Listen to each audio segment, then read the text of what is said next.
আসসালামু আলাইকুম everyone. I am Shamsunnahar Maria, owner of nest web design. Hopefully আপনারা অনেক ভালো আছেন। আমার এক্সাম শেষ।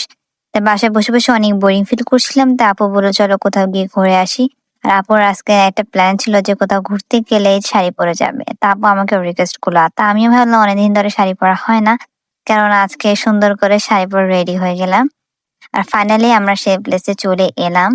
আমাদের উপর দিয়ে সুন্দর একটা প্লেন যাচ্ছিল। প্লেসটাতে আসার সাথে সাথে আমরা কিছুক্ষণ ঘোরাঘুরি করে ছবি তুলছিলাম। আর আমি ক্লান্ত হয়ে গেলাম, তো আমি ঘাসের উপর বসেছিলাম। আপু তার মেয়েদেরকে নিয়ে বিভিন্ন রাইডসে খেলাধুলা করতে নিয়ে গিয়েছিল। খেলাধুলা শেষ করে বোট ক্লাবের ইনসাইডে একটা মার্কেট ছিল, আপু সেখানে নিয়ে গেল। কিছুক্ষণ সেখানে ঘোরাঘুরি করার পর অনেক রাত হয়ে গেছে, আমরা অনেক টায়ার্ড হয়ে গিয়েছিলাম, তো আমরা চলে যাচ্ছিলাম বোট ক্লাব থেকে।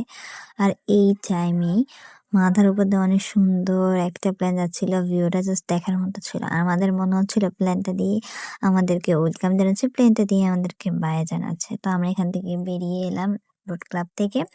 বোট ক্লাবের পাশে সুন্দর একটা রেস্টুরেন্ট ছিল, ফ্লাই ভিউ।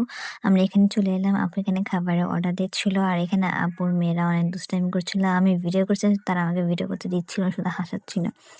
তো এখানে নাকি রুফটপ থেকে অনেক সুন্দর একটা ভিউ দেখা যায়। এখানে যখনই চলে এলাম আর আপু ডাক দিল যে আমাদের খাবার চলে আসছিল, তাই খাবার খেয়ে আবার চলে যাচ্ছিলাম।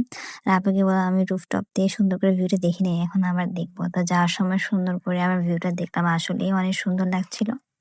এখন আমরা চলে যাচ্ছি বাসায়। লাইভ ভিউ রেস্টুরেন্ট নিচে অনেক সুন্দর একটা গাছ আছে, গাছটার নাম আমি জানি না, আপনারা জেনে থাকলে অবশ্যই কমেন্ট করে যাবেন। কিছুক্ষণ গাছটার নিচে অনেক পিকচার্স তুললাম। এখন আমরা চলে যাচ্ছি বাসায়।